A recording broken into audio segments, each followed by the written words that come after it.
So my number one goal for 2019 was to read 100 books in 1 year.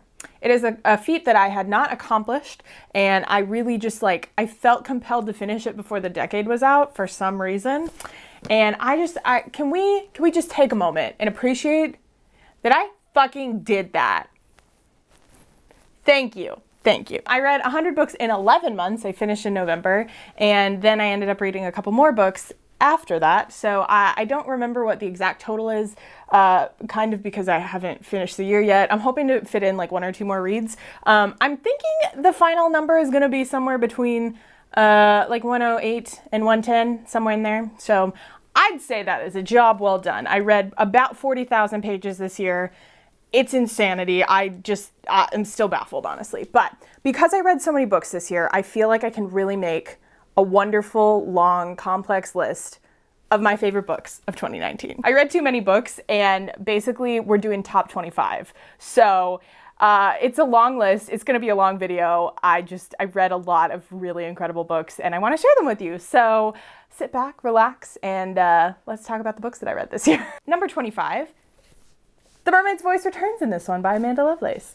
And this one also actually features a poem by moi. There's a lot of poets who are featured in this book, and it's still I read this twice this year because it's just that good.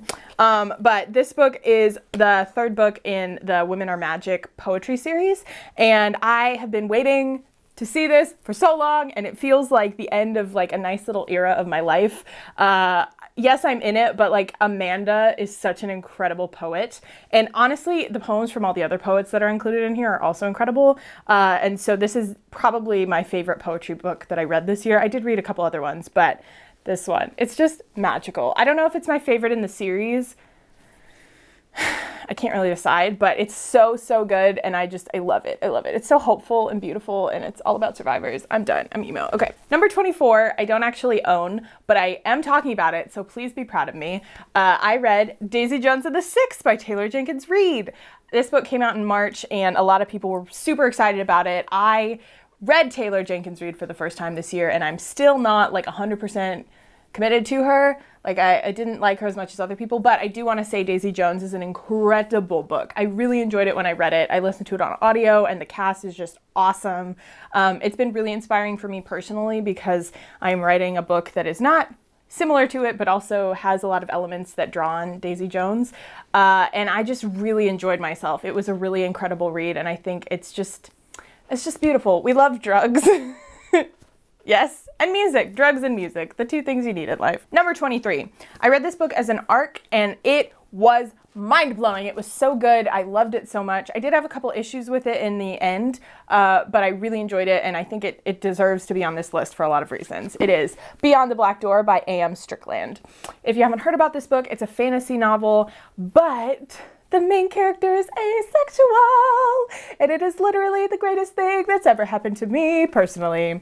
Part of why I rank this book higher up on the list than others is because it does feature an ace main character. It does an excellent job of putting an ace main character into a fantasy setting. Like I said, I had a couple problems with it. I don't remember exactly what they are because this was a long time ago. I have a review up on Goodreads if you want to check it out, but a couple little problems with it, but overall I really enjoyed it, and I just am so grateful that somebody has finally made an ace fantasy book, you know? It's fine, I'm fine, everything's fine. 22 on my list is The Haunting of Hill House by Shirley Jackson. So I fell in love with the TV show of this book last fall, and since then I have watched it 3 times through. I watched it twice this year, and I was told by my friend that I should read the book because the book is really great. And normally I'm not a person to pick up classics and stuff like that. Even horror books are not usually my thing, but because I love the show so much, I was like, all right, I'll do it. And actually it was amazing. I listened to the audiobook, and it's so cool the things that the show drew from the book, because it's not a perfect retelling by any means. It's not even a retelling, an adaptation, if you will, but it's just it draws on these specific details that when you're reading the book, you notice them if you know the show so well. And it was just really, really beautiful and well done. And I loved it because it's it's written by a woman, and it's horror, and it's old school, and it just I just want to watch Hill House again, you know? Number 21, Call Down the Hawk by Maggie Stiefvater. Oh my gosh. I want to preface this by saying Call Down the Hawk is not a perfect book. And also, there are a lot of things about it that I didn't like. But again, I ranked it higher than other things on my list because I enjoyed it so much. This is a book that's kind of a spin-off of the Raven Cycle, if you read that series, except it follows the Lynch brothers. So Ronan Lynch, Declan Lynch, Matthew Lynch. There are new minor characters that are pretty cool, but honestly, I put this on here because I just genuinely love Ronan and Declan Lynch. Like, I would die for them. I love them. It was so amazing to get to read about them again. I miss them so much. Like, I have a lot of feelings about Ronan Lynch. It's cool. Number 20 on my list is Radio Silence by Alice Oseman. This is the first time that I ever picked up any of Alice's books. I've been waiting for like years to finally read this, and it did not disappoint. Radio Silence is an incredible story. It's about a girl named Frances who is obsessed with this podcast web thing. And it's a totally fictional podcast, so it's only in the world of the book. But Alice does an incredible job making these like pop culture things that don't exist in our world. And I just really love this story because it's all about friendship. It's about growing up. It's about university and like how a lot of people don't fit into that world, even though the society conditions us to believe that that's what we need when we get out of high school. And I loved how British it was. I loved the characters. One of the characters identifies as demisexual, which is really awesome because that's some nice ace rep. And honestly, it was just like a really great book. All of Alice's books, I think, are pretty heavy. The content that she has is like really, really deep and kind of dark. But when I marathoned all of them when I was in LA, it was just like so good. And this is like probably my second favorite of hers. Honestly, it's cool. Everything's great. Number 19. This is a book that I did not anticipate making the list because I had some problems with it in the beginning, but it's here. It happened. I love it. I'm on the train. It's cool. Ninth House by Leigh Bardugo. What the heck? So I picked this book up in the middle of the summer and it was really hot and I was just like not feeling it. I got about 50 pages in, had no idea what was going on, really just did not want to read it. So I was like, cool, DNFing, not going to pick it up. It's cool. And then by some strange turn of events, I decided, you know what, it's cold now. It's time for some dark academia. I'll pick it up. It's cool. Literally, what the heck? Here's the thing. Leigh's books are a lot and they're very complicated and they're confusing and it takes a long time to get into them because they're so weird. But I loved this book. Like once I got past about page 100 on the second time through, like I understood things. I knew what was happening. I love the dark turns that it took. It's a very dark book. There should be some intense trigger warnings. It's very scary and very rapey and very sexual assaulty and like it's a lot, so like be careful if you plan on reading it. But like genuinely I think this is my favorite Leigh Bardugo book because it talks a lot about survivors and it's very women oriented, even though it is dark and there's a lot of bad things that happen in it. Like the whole point of it is women survive and that's really cool. And I love Daniel Arlington. I love him so much. I am so ready for the next book. It's cool. I love it. It's beautiful. It's such a good like dark academia fantasy book. So well done. What's next? Okay. Oh no. So my numbering is off. I put Ninth House on here twice. So it's cool. I guess this takes us to 17. The Unnie Mooners by Christina Lauren. I finally read Christina Lauren this year. I read a number of their books. They're really cool, very enjoyable, but the Unnie Mooners, oh my God. Like I still remember it. I read this months and months and months ago, but it's just truly one of the best enemies to lovers that I have read all year. I read a lot of them this year, but this one is about this couple that hate each other. Their siblings got married, and so everybody else gets sick, and somebody has to go on the honeymoon, and so obviously it's like, well, my twin sister and my husband's brother, best friend, brother, I don't remember. The two of them go to Hawaii together and they hate each other and naturally they fall in love and it's beautiful. And it just was such an enjoyable book to read because the couple is so funny and they're mean to each other and it reminds me of myself if I were in that situation and just like genuinely, it was a great read. Number 16, I Wish You All the Best by Mason Deaver. This is a really awesome book that I picked up in don't even remember the month. I want to say June. Not sure if that's true.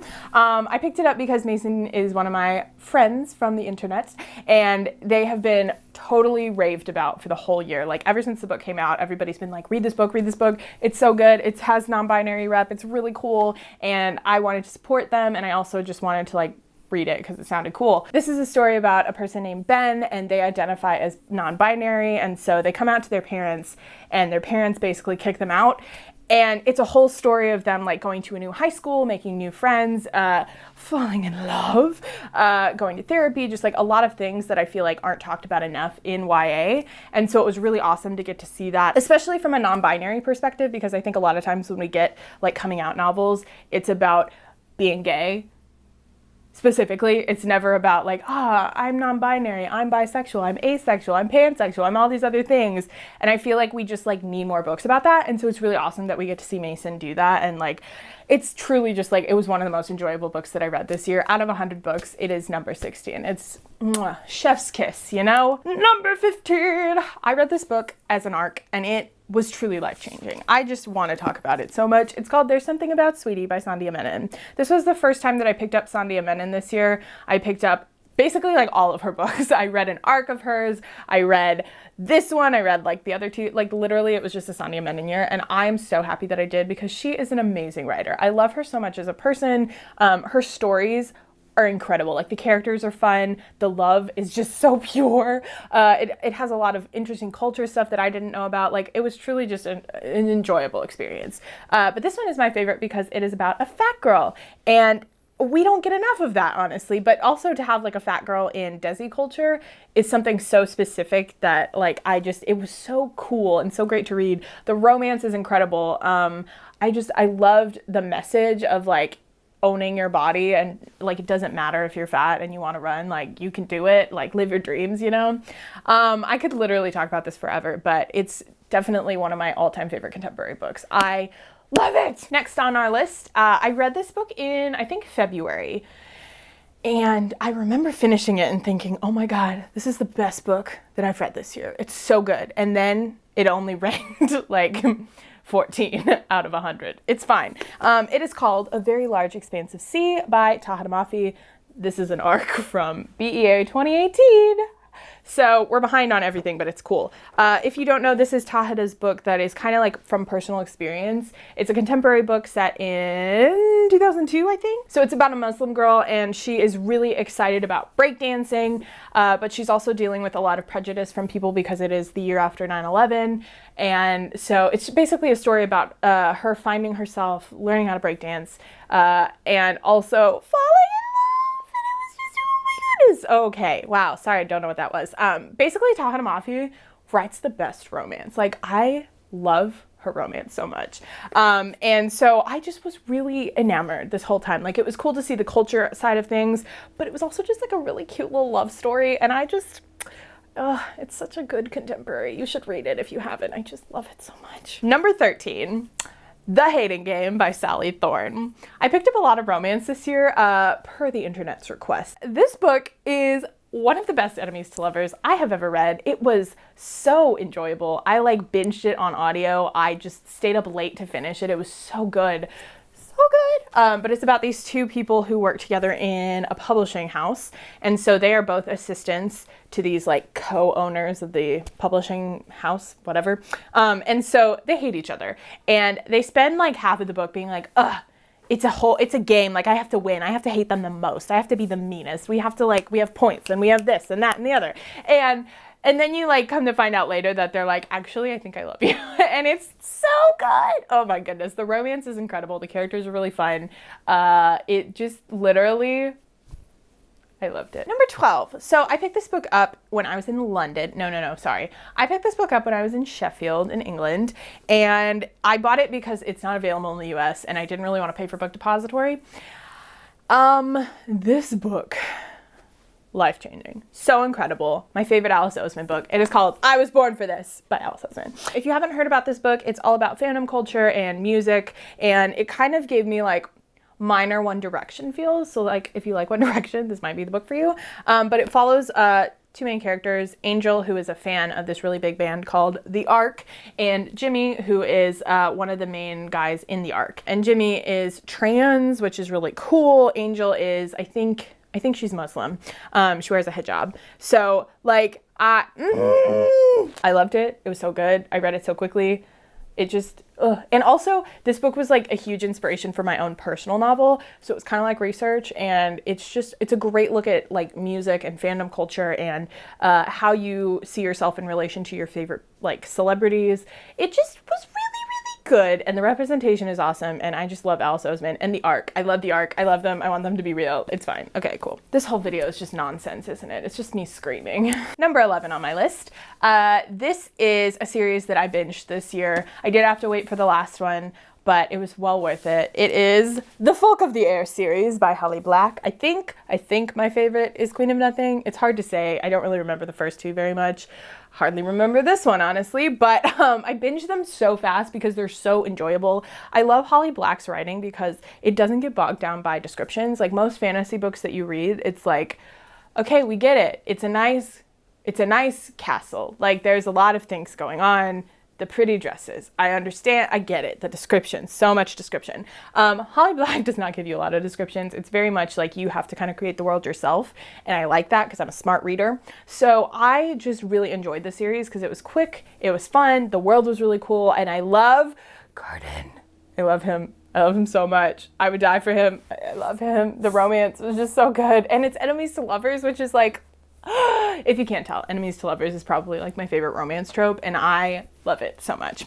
But I really like the finale. I don't know, I feel like a lot of people didn't enjoy it as much because not a lot happens in it. But I just really liked it because it was like a nice little conclusion, and I love our main characters, and I just am really happy that I picked up this series this year. It's cool. Okay, so we are in the top 10. These are the best books that I picked up this year, and all of them are so good. I'm looking at them. I love them so much. They're so wonderful. Number 10, Serpent and Dove by Shelby Mahurin. Holy crap, you guys. I cannot tell you. I stayed up until 2 a.m. binge reading this book because it was that good. It's so beautiful. Here's the thing. I had some issues with this book, so most of the reason why it's in the top 10 is because the romance was really incredible, and I enjoyed the hell out of it. It was really great. It is okay, so if you don't know, it's about this world where there is still like the Christian view of religion, so there's still like God and all that. I assume Jesus is in this world. Who's to say? But there are also this like brand of like witches, and so they practice all kinds of fun magic. There's blood magic, there's other kinds of magic. And so it's set in a world where there's like this group of men who work for the church who are like hunting down the witches. So it feels a lot like, it has big Hunchback of Notre Dame feels, which is like my favorite. And the romance is really great. And so basically what happens is our main character, Louisa, she ends up getting herself in a bind and is married to a witch hunter, and he doesn't know she's a witch, but she does. And so it's really just like, it's a time. The romance in this book, let me tell you, it's so freaking good. Enemies to lovers on steroids. Like, I love it. It's amazing. Ultimately, the reason this is number 10 on my list is because I just love Reed. I love him. I love him so much. I want everything. I want the world for him. Let me tell you, I didn't think I was going to read this book. I truly did not see it coming. I was shocked. I read it in a week. It took me so much self-control, but I did it. It happened. Number 9, The Priory of the Orange Tree by Samantha Shannon. I got this as an ARC in 2018 at Book Expo, and it's massive. Yeah, it's like 900 pages. It took me a week of like hardcore reading every single day to get through it. It's one of the most confusing books I've ever read, but it's also one of the most beautiful. This book changed the way I see high fantasy. Like, high fantasy written by a woman with 2 women falling in love. I cannot read a man's high fantasy ever again. I've been ruined. It's just so beautiful. Samantha Shannon has the craziest books. They're so complex, complicated. They make no sense until you're like halfway through the book. But she writes characters so well. Her plot twists are incredible. Her world building is so rich. I don't know how the hell she did it, but like, she did. Part of the reason why I really love this book in particular is because the whole underlying message of it is like talking about religion. And so even though they're not like religions that we have, because it's very specific to the world, I love the commentary on religion and how we interact with people with other religions and other cultures. And honestly, it was just like so well done. Genuinely, this is one of the best fantasy books I've ever read in my life. And I wish it was longer. Number 8, Let's Talk About Love by Claire Kahn. I've been meaning to read this for like 2 or 3 years at this point. If you don't know, this is an ace book. So this follows our main character, Alice, and she works at a library, and one day a new guy comes in and everything changes and she falls in love. And it's really incredible because it's new adult. So it's set when she's in college, and it talks a lot about that sort of thing. It talks about asexuality. It's just like, I felt really seen when I was reading it. And it's such a special book because of that. Like, there aren't enough ace books out there in the world, so I try and read as many of them as I can. And almost all of them touch me because I'm like, wow, it's me. I'm in this book. Number 7 on our list. This book came out of nowhere. I had an intense love affair with it, and I'm sad. So it is A Discovery of Witches by Deborah Harkness. I ended up reading this whole series this year. I binged the TV show first, and it was just so beautiful. It was wonderful, and I could not stop thinking about it. Binged it in like a day, and then I was like, cool, I gotta read the book now. I will say the second book in the series was terrible. It was a huge letdown. It was very boring, but I sat through it. I couldn't decide between this one and the last one, which one was my favorite. I love the last one because it ties up a lot of loose ends, and it's just like, it's a good conclusion, you know? There's a lot of commentary in there that I really liked, but this one is just, if you don't know, this is kind of like Twilight for adults. So if you like Twilight, but you don't want to read Twilight, read this book. It's all about witches, vampires, and I don't remember the last one, demons. None of them are supposed to fall in love. You're not supposed to fall in love with like a different species. And naturally, it happens, a vampire and a witch fall in love, and it's so pure, and I love them. And I love Matthew Claremont. It's fine, everything's fine. The romance was just really top-notch in this series, and I love the twists and turns. I love, like, literally the underlying theme of the series is so, so good, and it's very poignant for the world we're in today. And it just, the social commentary, there's so much about it that I really, really enjoyed, and I just, like, could not stop thinking about it, and I'm so excited to watch season 2 of this show because the TV show is going to be way better than the book. I'm just saying. Number 6 on our list. I don't own the physical copy of it, but I just like, it's the All for the Game series by Nora Sakovic. If you haven't heard of it, let me tell you, it's a trip. So my favorite book in that series, I've decided, is The Kingsmen. It's the last book. It's just a ball of emotion. It's so good. If you haven't heard about this series, it is basically about a fake sport. So it's like set in a contemporary world, but the sport does not exist. It's called Exy. It's kind of like lacrosse, except it's not lacrosse. I don't even know how to explain it because I don't remember the rules. There's also the mafia involved, and like it's all about like these kids who are in college, and so it's just like a really fun, dark, terrible series. It's kind of garbage, but it's really enjoyable, and part of the reason why I really loved it is because of the characters, and it's really dark. There is rape, and there is some intense violence involved, but I really like it because it focuses on like found family and friendship and all these really cool things. And literally by the end of the series, I was crying over this fake sport that I've never seen and do not care about. So it just was like really heartwarming, and it was a lot. It's very emotional, but it's kind of, a lot of people compare it to the Raven Cycle kind of vibes. So if you like the Raven Cycle, maybe pick it up, but also like it's not for everybody. We've made it to the top 5 books of 2019. These books changed my life, and many of them I have read more than once this year. Number 5, The Song Rising by Samantha Shannon, aka the Bone Season series. Holy shit! I picked up the Bone Season, like the first book, when I was sitting in Westminster Abbey. I was bored out of my mind and I hated everything. And so I picked up this series. Literally changed my life. I binged it all so hard. I read the second one on a plane to Berlin. Was I in Berlin? I read some of it in Berlin. This book I read in 2 sittings. I read for about 7 hours on the plane ride from England to Chicago.